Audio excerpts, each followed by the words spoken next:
Pa, značajno je da smo otvorili ovu temu večeras i u Smederevskoj Palanci, da su ovo teške teme. Naš je čitav život nekako postao lagodan i šaren i prosto nam dođe teško da otvaramo ovakve priče i da se prisjećamo obima i načina stradanja sopstvenog naroda. Radovan Samardžić je imao tu teoriju da je srpski narod postao zaboravan upravo zato što je njegova prošlost bila tako i toliko tegobna. Prosto potomcima je bilo teško da se sećaju načina na koji su im dedovi stradali. I vremenom sve više su u svom pamćenju svesno potiskivali te traume koje su u čestim ratovima, ne samo u 20. veku, nosili bilo gde da su živeli.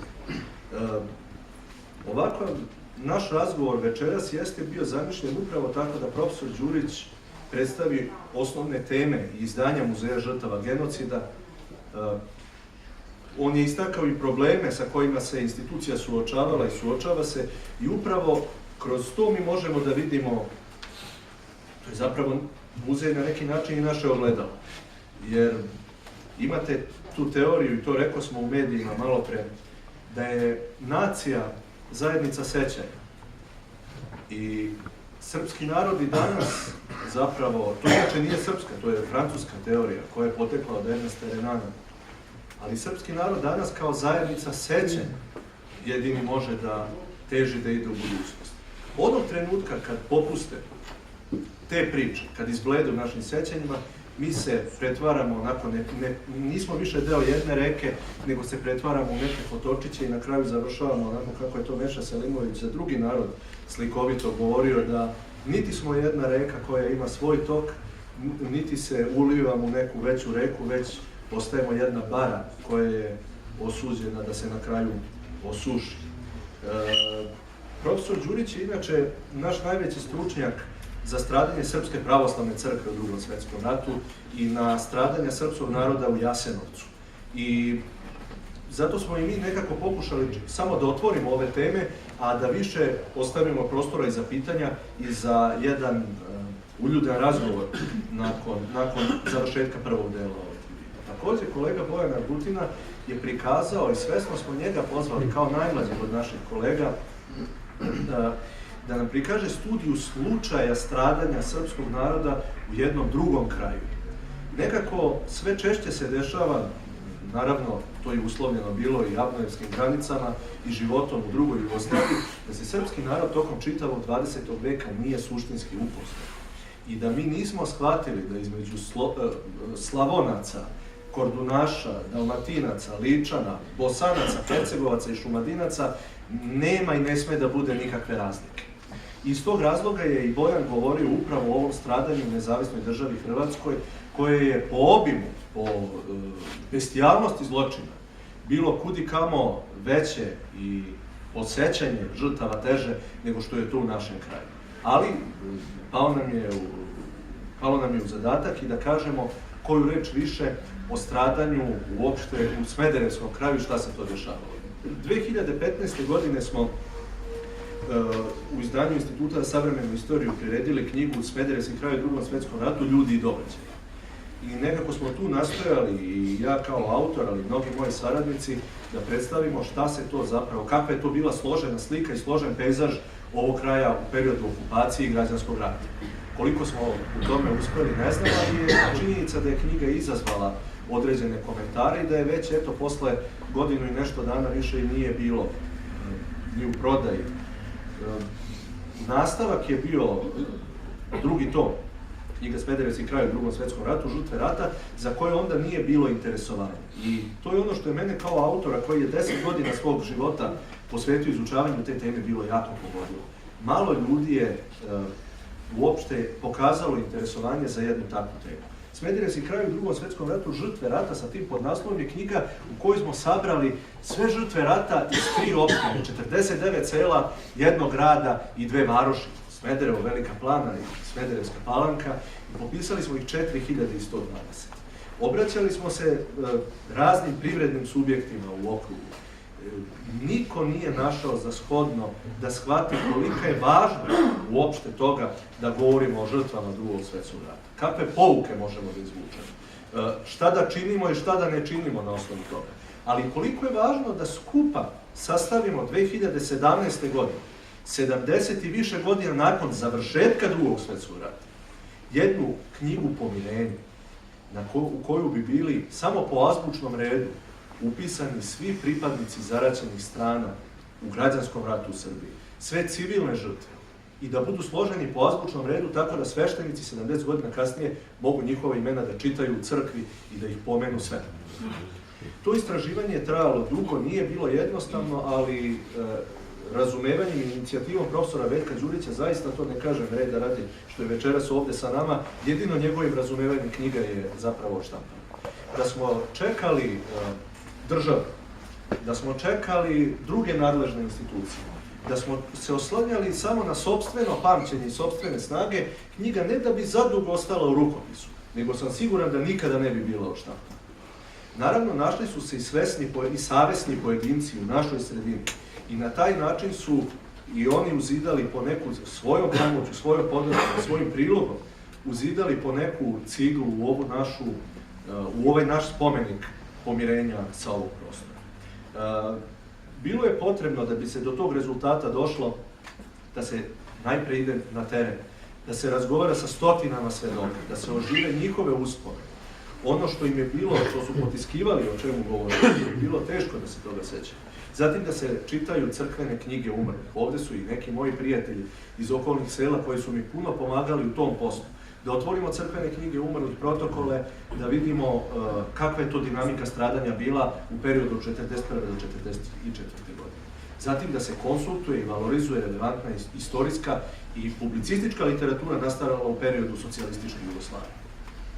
Ono što mi mislimo da se desilo u socijalističkoj Jugoslaviji, to je isto također bio greh onih koji su se bavili tom istorijom. I komunisti sami nisu popisali sve svoje žrtve. A čim su izgubili vlast i poluge vlasti, nažalost, i spomenici kojim su oni podigli svojim borcima danas su pusti. Osim 7. jula, oni su uglavnom neposećeni, pored njih ne gore sveće. Kad pričam o tim spomenicima i knjigama koje se odnose na žrtve partizanskog pokreta ili narodno-oslobodilačkog pokreta, moramo da imamo u vidu da on ovde nije bio toliko razgranat, reći ću konkretno i u ciframa. Najveći broj žrtava iz ovog kraja ginuo je na Sremskom frontu, u Bosni, u Slavoniji. Više od 60 mladića iz ovog kraja smo popisali do sada koji su poginuli u oslobođenju Zagreba u maju 1945. godine. Dakle, to je bila jedna od tabu tema.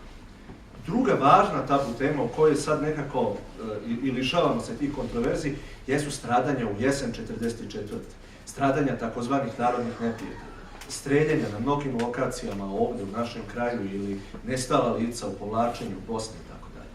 Nedavno sam u arhivu Srbije u Železniku pronašao dokument skriven, nekako i zaturen izgleda u rukopisu, gde je predstavnik civilnih vlasti, novih revolucionarnih vlasti u Velikoj Plani u novembru 1944. godine piše doslovno sledeću rečenicu koju ću vam reći. Vršimo streljenja svakodnevno, na njima testiramo mlade aktiviste partije. Ko nije spreman da ubije narodnog neprijatelja, taj ne može da bude ni dobar član komunističke partije. Dakle, ko ne može 1944. godine da ubije čovek, taj ne može ni da bude dobar član partije. Ali to nije nešto gde gledamo samo kao prema nekoj surovoj prošlosti. Recidivi toga su ostali, čini se i danas među nama. Pogledajte izborne kampanje, pogledajte ono što se dešava gotovo svake godine, pogledajte taj nivo i tu količinu ostrašćenosti. Naravno, nisu oni ni počeli 1944. i 1945. godine. Mnoge su omraze započele još u 19. veku. Ali zaokruženo istraživanje je ovako.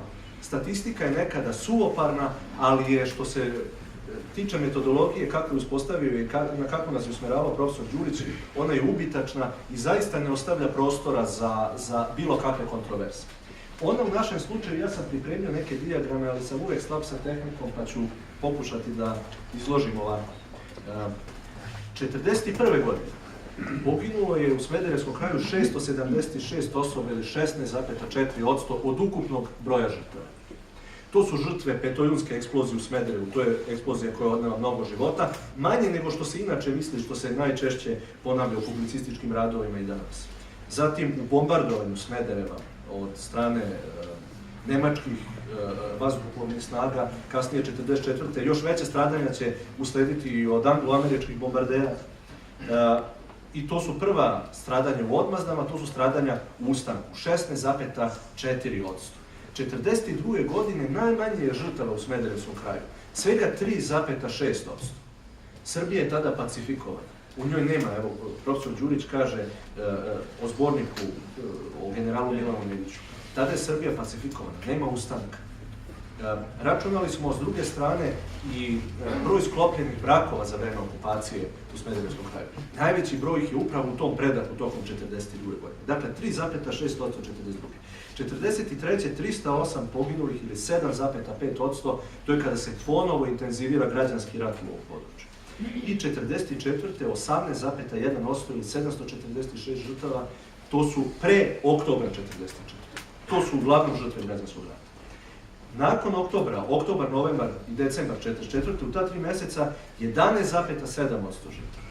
3 puta više nego cele 1942. godine. To su uglavnom žrtve prve koje ginu na Sremskom frontu i to su žrtve streljanja u našem kraju koje su vršile komunističke vlasti i ostale. I 1945. godina je najsmrtonosnija godina u našem kraju. 1623 poginula ili skoro 40% od ukupnog broja žrtava. To su mladići od 18 do 25 godina, pretežno tog uzrasta, koji su ginuli, kako sam rekao, na Sremskom frontu, Bosanskom frontu, pa sve do austrijske granice i u Sloveniji. Masovno su umirali od bolesti, bili su neobučeni, možemo da govorimo i o tome. Ja samo otvaram određene teme. Od 46. do 50. godine 1,6% žrtava ili 67 poginulih, mali broj, ali govori o građanskom ratu u miru. Nije lako uspostavljena komunistička vlast na ovom području, do 50. godine imamo gerilske grupe i međusobne obračune među njima. I sada da izdvojimo vojne i civilne žrtve. Ono što je bila do sada često zabluda među nama, da je više se stradalo na selu, da su više stradali civili. U Srbiji, centralnoj Srbiji, u Šumadiji, istraživanja nam pokazuju da je više poginulih bilo u vojnim snagama. 52,5% ili 2163 poginuli. Najviše ih je poginulo u partizanima, odnosno Narodno-slobodilačkoj vojsci, 1598. Pritom, napravili smo jednu distinkciju. U partizanima je dobrovoljno poginulo svega tokom rata 271 osoba. Kao mobilisani na frontovima 1327, otprilike oko 6 puta više. U Jugoslovenskoj vojsci u otadžbini oko 400 njih, u snagama Srpske državne straže 87, vojske Kraljevine Jugoslavije 60 poginulih u Smederevskom kraju. Ali ono što je važnije od te statistike jesu civilne žrtve. Njih je 47,4% ili 1957. I ta istraživanja nam nose neke sasvim druge zaključke uopšte u našoj savremenoj historiografiji. Najviše poginulih u Smederevskom kraju, najviše civilnih žrtava pogubili su komunističke vlasti u drugom ratu i neposredno posle rata, 673 civila ili 34,4%, što je više gotovo za 50% od nemačkih žrtava, koji iznose 484 civila ili 24,7%. To je nešto što nije bilo, što ne treba da ističu samo antikomunisti danas, nego govori o jednoj poraznosti i tragediji koju je građanski rat doneo na ove prostore. Jugoslovenska vojska u otadžbini 234 osobe usmrtila ili 12%, Srpska državna straža njih 100 ili 5,14% i ostali je 23,8%, 466 poginulih, to su žrtve bombardovanja, žrtve eksplozije i tako dalje. Istraživali smo žene i smrtnost žena, smrtnost intelektualaca, ne bih se sad zadržavao na tim brojevima, možemo i o tome da pričamo šire. Ali ono što je važno za ovu statistiku jeste da kažemo da su žrtve pretežno sa seoskog područja. Ovo je bio agrarni, poljoprivredni, seljački kraj. preko 80% žrtava je palo u Šumadijskom, Pomoravskom i Podunavskom selu za ovo područje. I najveći broj njih bio je uzrasta 2/3 njih od 18 do 35 godina. Dakle, pokušao sam da ugrubo, koliko ste mogli da me pratite, oslikam dinamiku stradanja, strukturu stradanja u ovom našem kraju. Posebno je porazna ova cifra, naravno, pored ovih koje smo iznali o smrtnosti u građanskom ratu, 2/3 poginulih uzrasta od 18 do 35 godina. To je najvitalnije pokošeno pokolenje, isto kao u Prvom svetskom ratu, i to su posljedice od kojih se do danas nismo oporavili. Kad pričamo o 44. godini, o 45. godini, najpre, možda ni svi ovdje nećemo da se složimo oko toga, ali mi još nismo konstatovali da je to pad uopšte za srpski narod. A kamoli kolika je bila dubina i težina tog pada. Kao što je jednako pad i 1918. godina. I to su događaji koji su ostavili posljedice ukupno na nas, a nismo ni svesni gde sve. U kulturološkom smislu. Izgubljena elita. Izgubljena najveća reproduktivna snaga. Ovi ljudi su bili zdravi ljudi, koji, tu tek nismo uračunali demografski gubitak nerođene dece. Zatim, izgubljena snaga koja je trebalo da radi na selu. Kolege sociolozi sad proučavaju kakav je značaj žena bio u srpskom društvu u Prvom svetskom ratu i Drugom svetskom ratu, onda kada su one preuzele domaćinstvo. Kolika je uloga bila, koliko značajna njihova uloga u tim godinama. Ekonomski, evo, često sa prijateljima iz Beograda ili iz drugih gradova ili iz inostranstva dolazimo sad i kod nas u Palanku. Mnogo toga počinje upravo tada. Problemi sa kojima se suočavamo danas započinju tada. I nekako, koliko god se činile ove teme da su nam teške, da zahtevaju od nas da mislimo na neki drugačiji način, važno je da ih otvaramo danas. I važno je da govorimo o njih. Ne samo zbog naše prošlosti, nego zbog naše budućnosti. Žarko Vidović, naš profesor, nedavno preminuli, je rekao da srpski narod, posebno u centralnoj Srbiji, treba da sve više promišlja, dakle manje o četnicima i partizanima i onome što je njih delilo, a više o svojim sveukupnim žrtvama, koje evo i Muzej žrtava genocida otvara na mnogi načine u mnogim oblastima. Žarko Vidović je rekao da je srpska istorija Drugog svjetskog rata zapravo ne istorija građanskog rata, nego logoraška istorija. U građanskom ratu srpski narod izgubio na ovom našem području znatno više, ali u ukupnom broju 10 do 15% svog ukupnog broja žrtva. Više od 85% poginulih su žrtve u nezavisnoj državi Hrvatskoj, na Kosovu i Metohiji, u staroj Srbiji, u Crnoj Gori od okupatora, posebno u nezavisnoj državi Hrvatskoj. Voleo bih da nekako razgovor kasnije usmerimo i u tom pravcu. Zato su ovakvi razgovori i otrežnjujući za nas i nekako ovo je moj poslednji rad koji se tiče Smederevskog kraja u Drugom svetskom ratu i na kratko izlazim iz zavičajne istorije, ali drago mi je da smo se i večeras okupili u ovolikom broju, iskazali interesovanje za ovakva istraživanja i što se mene tiče, volio bih da nastavimo razgovor i u ovim znatno složenijim temama. Naravno, knjiga će biti ovde među vama. Ovo je teška knjiga, knjiga o stradalima, ali ujedno naša želja bila da im svima, bez obzira kojem pokretu, kojoj ideologiji pripadali, ko nama bio blizak, bilo lično, bilo po nekim simpatijama, ali da im zaista svima podignemo spomenik. Mi nemamo pravo da osmišljavamo i kreiramo na bilo koji način i pod bilo kojim pritiskom bilo kakvu zajedničku prošlost, ali imamo obavezu i kao naučnici i kao društvo kom služimo da na svaki način osmišljavamo zajedničku budućnost. Hvala.